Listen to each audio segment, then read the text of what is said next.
Okay, we are live. Hi, this is William Ramsey. Welcome to William Ramsey Investigates. On today's show, I have a new guest and a returning guest. If you listen to my show, you'll know the name Adam Gorightly. I've had him on. It was amazing. It's 4 years ago for an excellent book that I read 4 years ago over COVID. And that book that we discussed was Saucers, Spooks, and Kooks, UFO Disinformation in the Age of Aquarius. Excellent book. Has great reviews. But it came to my attention that they also did a documentary. I wasn't aware of it.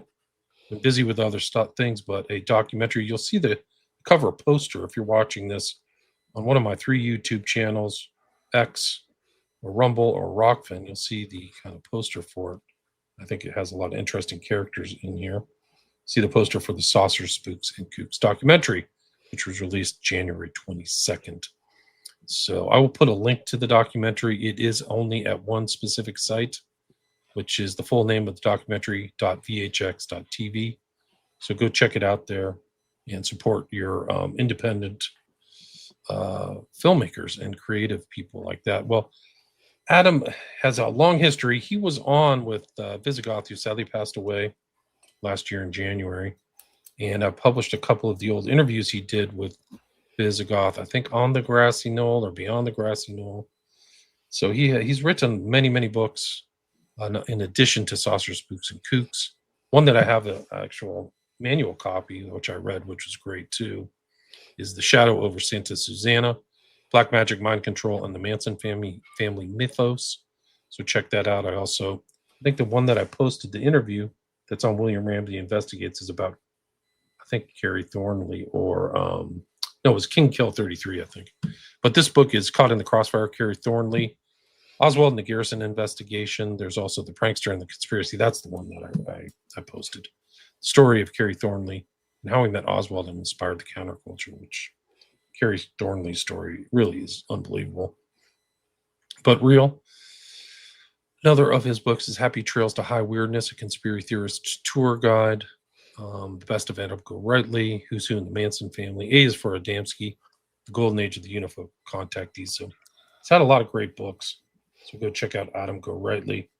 But the new guest is Chris Graybill, who was involved in the making of this documentary. I've been speaking all day. I've been streaming all day. So I'm kind of tired, but it really is the right time to do this. So thanks, everybody, for showing up. And thank you, Adam Gorightly and Chris Graybill, for joining us. Thanks for being on the show. Thanks, William. I didn't realize it had been 4 years. Didn't seem that long, but thanks for having me on again. Cool. Yeah, thanks for having me. Cool. So for people who haven't heard Adam or Chris, maybe you guys can talk, Adam, about your book, Saucer, Spooks, and Kooks, and then what led to the creation of this documentary. Yeah, so that was 2021. That was published, and it deals with the whole Paul Benowitz affair that had to do with a disinformation campaign, that was targeted Paul Benowitz and had various characters involved in that story, names your listeners might be familiar with. The ufologist Bill Moore, the infamous Richard Doty, and whole cast of characters. But the long story short, Benowitz, he was a scientist, physicist, operated a business that he started in the 70s called Thunder Scientific, that was located outside of Kirtland Air Force Base in Albuquerque, New Mexico. And he had an interest in UFOs and started seeing UFOs over Kirtland Air Force Base. And that kind of started the whole quote unquote Benowitz affair, where he started filming and photographing these things. And they were over a sensitive area at Kirtland where they were doing at the same time a lot of testing of experimental secret aircraft and other gizmos and such. And anyway, Benowitz started talking about the strange stuff he was seeing there, and contacted the Air Force security folks, let them know what was going on, what he was seeing. And of course, they took him in and talked to him, and did not discourage his belief that what he was seeing was extraterrestrial UFOs. In fact, went on to encourage those beliefs, and according to some of the stories, actually concocted fake alien scenarios and different hoax documents to lead him further on, and ultimately discredit him. And as I said, he was a victim to this disinformation campaign that ultimately drove him off the deep end. So that, in a nutshell, is part of the story that I tell in Saucer, Spooks, and Kooks. Right. So that book came out. It's got great reviews. I just thought it was fascinating, the whole story of Benowitz and this kind of downward spiral. That happened in 2021. And then how did this project, the documentary, come together? I read Adam's book after searching around for other, like a UFO story, because I wanted to make a UFO movie. And a friend recommended me his book, and I read it. And I had just found a whole bunch of, I was living in Japan at the time, and I had just found a whole bunch of Nippon TV old UFO documentaries from like the 80s and 90s. And it had like all of the characters that were in Adam's book. And then someone turns me on to the book, and I'm like, oh, this is like weird coincidence that it kind of mirrored the films that I was watching. So so I was really intrigued, like there was a ton of footage for all this stuff. And then I was thinking like, well, if I could find something new to bring to the table with the Benowitz, like some new footage or something that hasn't been found yet. And so I found some audio of Benowitz that is in the film. And that kind of set me on the course of like, okay, I'm going to make this. And so I reached out to Adam, and he was totally on board. And yeah, that kind of was the main. That's how it started, right? So, of course, this isn't your first project too. You've done other projects in the past, right? Oh yeah, I've like worked on like hundreds of animated films, and I worked on a couple of other documentaries. So yeah. This is not your first rodeo. So you guys got together and actually went on site, correct? You guys got out there to New Mexico. Yeah, we did. Can you talk about that?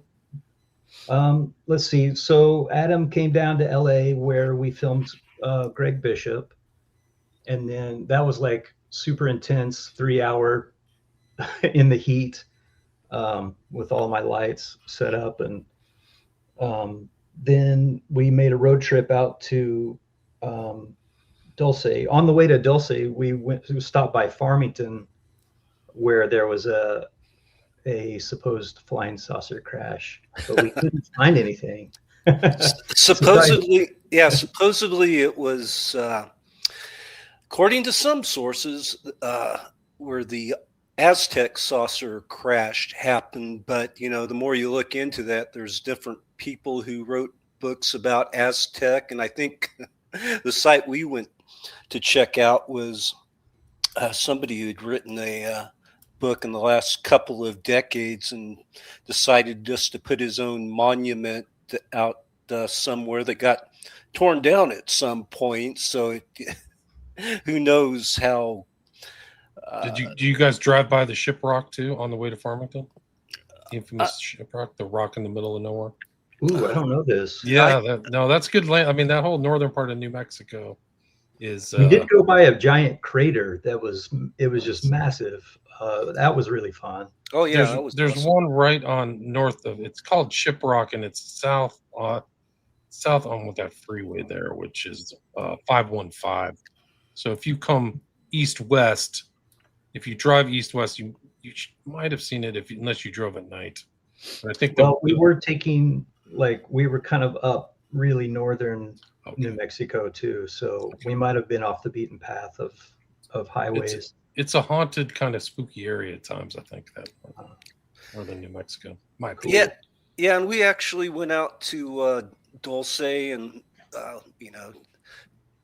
took some B-roll and of the actual spot supposedly where the Dulce base is located. So we got around quite a bit to different sites, and you can see that on the Substack. Chris is starting to post some stuff that didn't make it into the film. That's kind of the design behind the Substack we started, and we also started a podcast, and I think Chris posted the first episode today. So what's the title of the podcast? Same title. Same Saucer, Spooks, and Kooks podcast. And the design behind it is we filmed a lot. We interviewed a lot of people, and of course a lot went onto the cutting room floor because we just ultimately didn't have room for it, So right. And it's already 2 hours, right? So it's a fairly right. It is pretty epic, yeah. So that's kind of like I said, the design behind this to feature all the other stuff, because there's a lot of cool interviews and stuff we did that didn't make it into the film. So we'll just repurpose those for this podcast. Gotcha. So you got more content. That's great. Tons of content. I'm sorry. Go ahead. No, please continue. I was going to say, when we got to Albuquerque, Norio Hayakawa, who we interviewed for the film, he was really nice and took us all around these different spots in New Mexico or in Albuquerque, and he took us by the Benowitz house, which maybe his wife was still living there. I'm not really quite sure, but it was funny because it was kind of, we were not supposed to be there, so I couldn't really film too well there. So I did get some stills and a little footage, but that was interesting to be at that site, and right across from Kirtland. Right, the Air Force Base. You get a chance to go by Zorro Ranch. Oh my God! Just kidding. No. There might be an active investigation there now. But don't say, for people who don't know, it's right at the border of southern Colorado, right? Right up, kind of it's pretty sparsely populated, right? But Benowitz lived in Albuquerque, is that correct? Mm-hmm. Yeah, right. As you'll see, actually, folks will go on that our Substack there. You'll see, like Chris was saying, his townhouse and where you could actually look into Kirtland Air Force Base in Monsanto Mountain. That's where you're seeing all the UFO activity, or whatever you're seeing is most likely experimental aircraft. So I forgot where I was going with this, but yeah, he and his business, Thunder Scientific, was also right at the gate of Kirtland Air Force Base. And his business, he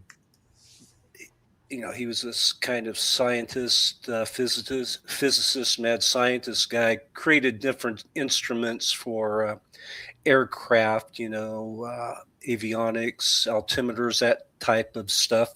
But when he got into the whole UFO thing, he started devising all these other instruments to pick up what he believed were alien beams and signals and all of this type of stuff, when in reality, at least according to some sources, what he was picking up were different, like spy satellites and other things they were working on at Kirtland Air Force Base during this period, which is why, the government wanted to kind of derail what he was seeing, or at least confuse him and make him believe that they were all this stuff he was witnessing was actually alien craft, and not these, this was the whole period when the stealth bomber was being developed and a lot of this other stuff. Right. So Kirtland, I believe, is where is it located in Albuquerque? Is it the one that's southeast of the downtown Albuquerque? Is that right?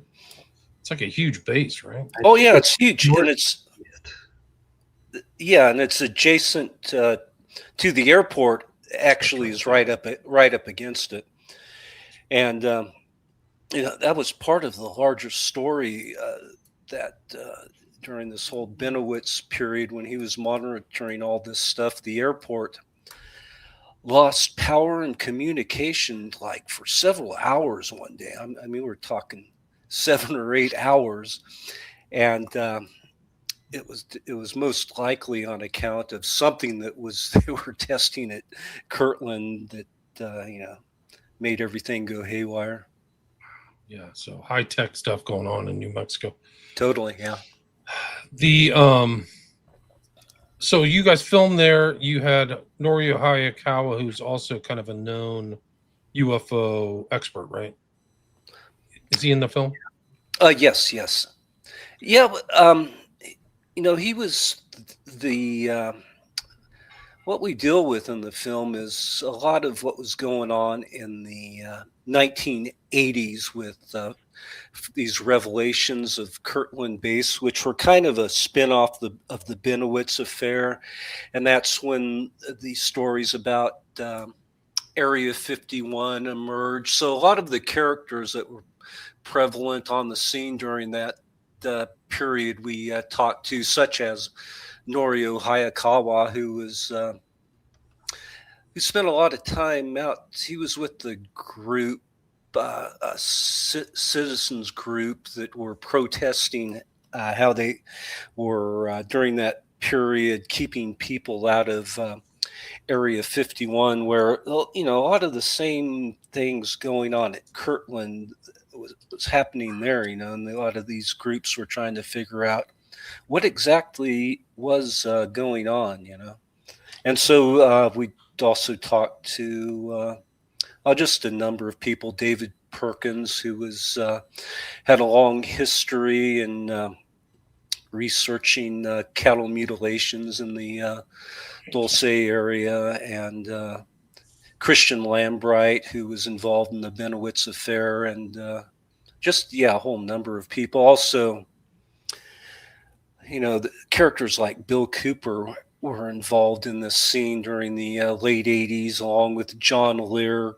kind of pushing these emerging stories concerning what was going on at Dulce Base with supposedly, there was a treaty with the government, with the aliens, and they had the secret base there where they were basically creating these alien human hybrids, and all these stories that later kind of inspired, influenced, the stories we saw in X-Files by the mid 90s.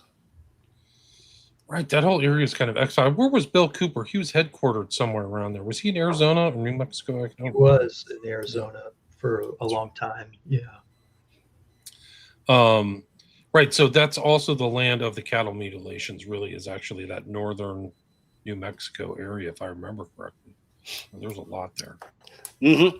Yeah, and that's a big part of the story as well, because that's something that's one of the things that got Benowitz interested in UFOs were the cattle mutilation and the tie-in to the mutilations that were going on during that period, which were also all these researchers and investigators were trying to find out what was the connection here going on with all of these. Was it similar to what was going on at Kirtland, where the government was happy to have people believe that it was ETs that were being seen or over the base, as opposed to secret aircraft? And the same, could be you could attribute that to the cattle mutilations, that they were happy to point people in the direction of ETs being responsible for the mutilations. But once again, there was the prospect that it was connected to some type of secret government project going on during that period. Right. And for people who don't know who Greg Bishop is, who's Greg? Because you guys were there talking to him too, right? Yeah. He is the author of the first book on the Benowitz affair, Project Beta, which I would also highly recommend for anybody who wants to take a deep dive into the story. Gotcha. So he was an integral part of the film too, right? Yes. Definitely. Yeah. I mean, he was really one of the biggest key parts to telling the story, I feel like. Kind of keeping you guys informed and talking to that. Did you guys get a chance to go to any of the other UFO sites while you guys were on the road? Where do we were mainly just hitting stuff that had to do with the story, so we didn't stray too far from that. Kirtland, Dulce. So, and the other thing is like this person that was in this story who pops up still, I think, is Richard Doty, right? Can you talk about him? So, yeah, Richard Doty was with the Air Force Office of Special Investigations there at Kirtland. And yeah, it's a pretty involved story, but also involved was a ufologist, investigator, author. Bill Moore wrote the book on the Roswell incident.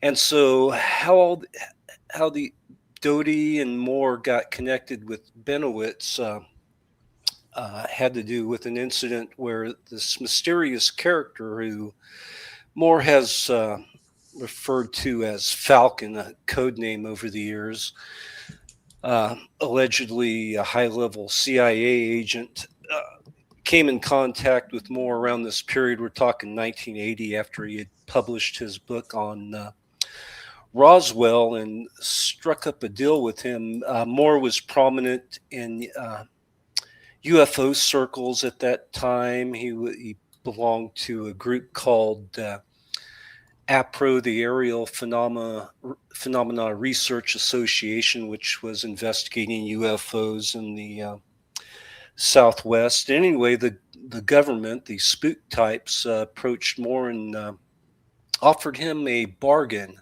If he would keep track on people in ufology and report back to them, working as an informant, they would, in trade, give him access to top secret information related to UFOs.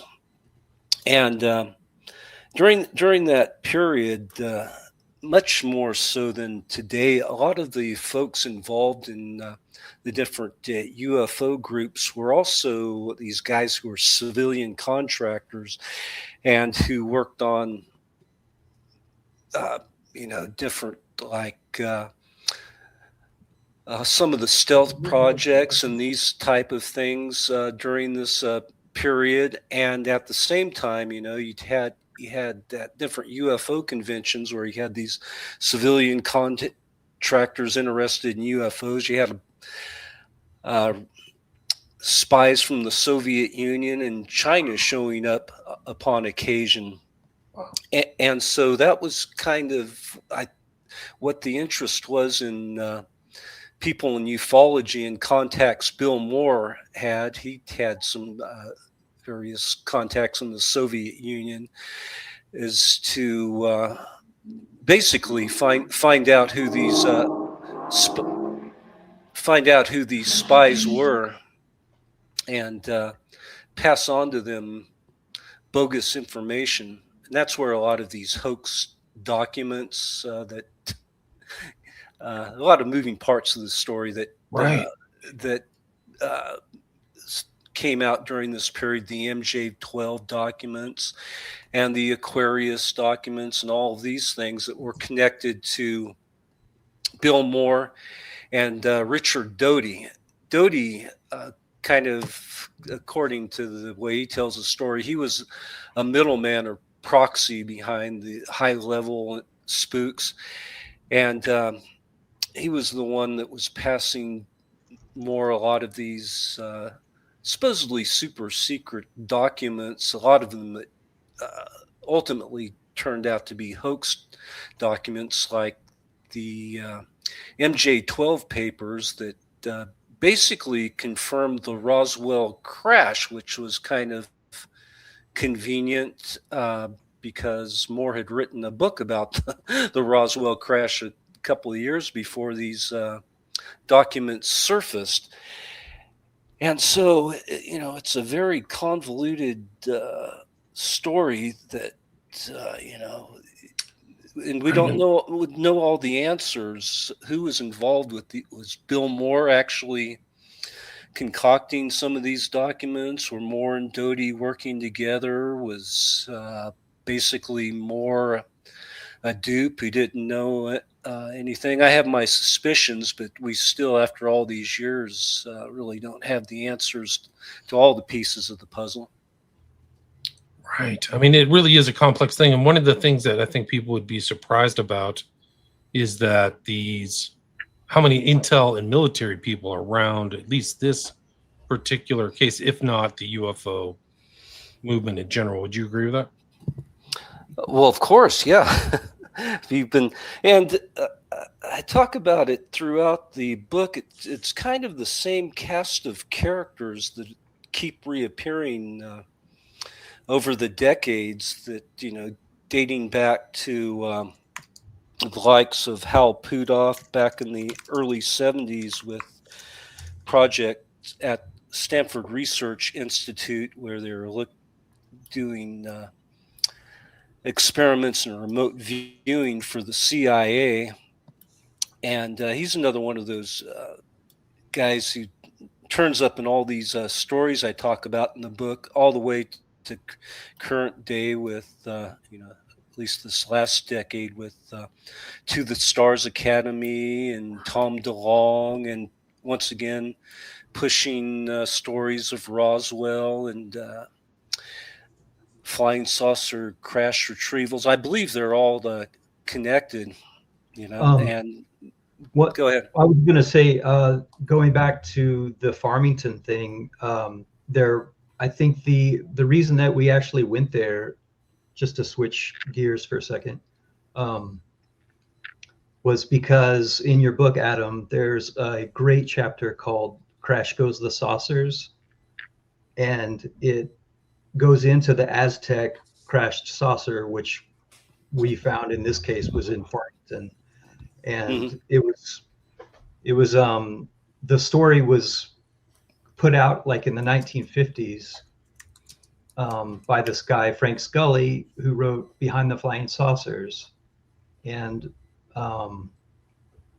he was actually being fed this stuff by this guy named Silas Newton, who had been just telling the stories to him, and then he wrote it into his book. Am I getting this right, Adam? Yeah. And so it turns out this guy Silas Newton, it really lays out all of the tropes from the crash saucer, like the little people, little aliens were found, near the body or near the saucer, and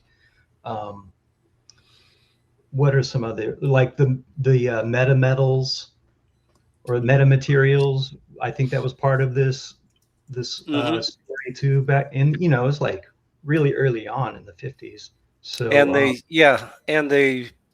same story that later cropped up in Roswell, they cordoned off the area and brought in military that hauled off the spaceship, or the remains of the spaceship, and took it to Wright-Patterson Air Base. And right. Also connected to that was that they had one of the aliens survived, and they had it in captivity. And all of these stories got recycled into Roswell and the Benowitz affair. But the guy that basically started that story was Silas Newton, who turned out to be this like serial con man. He was like making fake what do you call it? The oil. He was like a fake oil man or something. Oh. And he had all these cons, to make cash, and this was just like a part of that. This was just another one of his kind of money-making schemes. Right. Interesting. Do you ever come across Bannister? Wasn't he involved in one of the early not Bannister. What's the guy's name from the JFK, the FBI agent? Well, yeah. Guy Bannister. Guy Bannister, oh, that's his name. That's right. You are correct. He does come up in ufological history in a kind of an odd way. Bannister was connected allegedly to the JFK assassination. He was a longtime FBI guy, and retired from the FBI and had this was a private investigator. During the JFK assassination, he was connected to anti-Castro Cubans, and Garrison alleged he was just part of this nexus of rogue CIA agents like David Ferry and the anti-Castro Cubans. But, he was also involved in the early days of UFOs in 46, 47, that period. I believe he was in Wyoming. And it was right after the Kenneth Arnold sighting, which was like 19 June of 47. And there was this whole flap of UFOs right after that, kind of sparked something for the next couple weeks. If you go go to newspaper.com, look at that period, there's this flap. And that's when the Roswell crash happened. But there was also this outbreak of small saucers that people were finding across the country. And in most cases, it looked like stuff that kids built and planted or launched, and concerned people were, the flying saucers were in the air. So you had this whole slew of these different small saucers. Some looked like they were made by like cymbals from a drum, these type of things. And so that's where Bannister comes into the story. He actually investigated one of these small saucers that were most likely, from what I could tell from all the reports, were just kind of hoaxes that people were building these, and there was quite a few stories of these small discs that got reported during this period, and that's Banner was Bannister's role. Yeah, he was like there was one pre-Roswell. There was some kind of like disc craze, so the UFO stuff goes back pretty far. Yeah, pretty wild. So you have a new podcast. It's people can find it at the Sponsors, Spooks and Kooks Substack, right? Yes, right. So that's it. And then the film, people I'll put a link to it. It's Saucer, Spooks, and Kooks at .vhx and TV. Is there anything else in the film that you like to cover, or anything I missed, or and what else can people expect to see in the documentary? We kind of go into the the last decade of UFO history that's happened, and that was kind of one of the big things that I wanted to do is put into context everything that's been happening, in the new UFO story, and in juxtaposition that with the old UFO stories from like the 80s and 90s. And so to have that historical context, the picture of the UFO story comes much clearer, I felt like. So we cover Skinwalker, right? TTSA, Bigelow dealings. David Grush is not in. I mean, he's in the film, but we don't really cover him. What's your take on the TTSA, To the Stars Academy? Well, in the film, Greg Bishop, says it was kind of just like a cog in a wheel. I think he used that term. So kind of just like a stepping stone to get to a different place in whatever kind of story they're trying to put out. I mean, is it still intact? I think it is on some level. I think he's put out, or Tom DeLonge's put out a film maybe last year. I haven't really followed it too closely. Right, because I thought that they were kind of like in financial straits, if I remember correctly. At one point, yeah, that's true, huh? Yeah. So people can check out the film. I've played the trailer a few times with sound off. I'll put the links in there. Is there anything you guys like to add before I wrap it up? It's kind of Friday. I gotta run. What do you think, Adam? Oh, no, I think we covered it pretty well. Okay. And people can find your books at your website too. So your website is Adam Gorightly too. This is your website too. And that's the best place to contact you, or the Substack. So I can put links to your website, the Substack, and then the film too as well, right? Yeah, that'll work. Do you sign your books, Adam? If people can buy them through your website, do you send them out? I can do that sometimes, yeah. Yeah. They'll just have to contact me at my email. Gotcha. So, and the website, so you've got places for people to contact you. And again, what we talked about, check it out, guys. 2 hours of information is the document. Check out the book too. Check out Saucer, Spooks, and Kooks. Oh, hell yeah. Yeah. Go get it. It's got great reviews. I read it. I can vouch for it. But also go check out the movie. It's right here. You can see it. And it's Saucer, Spooks, and Kooks. And the guest is Adam Gorightly. And then his fellow worker on the film, fellow creative, is Chris Graybill, Graybill. Hey, I have one thing to add there, William. You were talking about Visigoth and how you're starting to you got the archive from archives. I have 800 or 900 episodes, Adam. So wow, I've got a lot there. Oh my god! So I might have some you don't have, and I'll look through those tonight. Viz and I actually did our own podcast, maybe a dozen episodes. We gave it different names. One was the Untamed Grassy Knoll, and I'm not sure if you have those files, so I'll look and see what I have. Yeah. There used to be some on a website. I can't remember what the name of it is now, but the links don't work anymore, so a lot of the old links are gone. So I'm trying to collect. If you have any of his old stuff, send it to me. I really want to find. He did an interview with one of the McMartin women, McGreevy or whatever, Joan Vion. I can't find that one, VEON. Like, it's really an important archive because of all the important people like you who he's interviewed over time. Like, these are still relevant. There's a whole new generation of researchers that just listen to podcasts and really are interested. So it's the archive is active. Like, people do listen to it. I wouldn't say it's like Joe Rogan, but I get thousands of people a month are on there listening to old stuff, your stuff. Yeah. And it's all really important, timestamps, and so many great authors that Visigoth really had.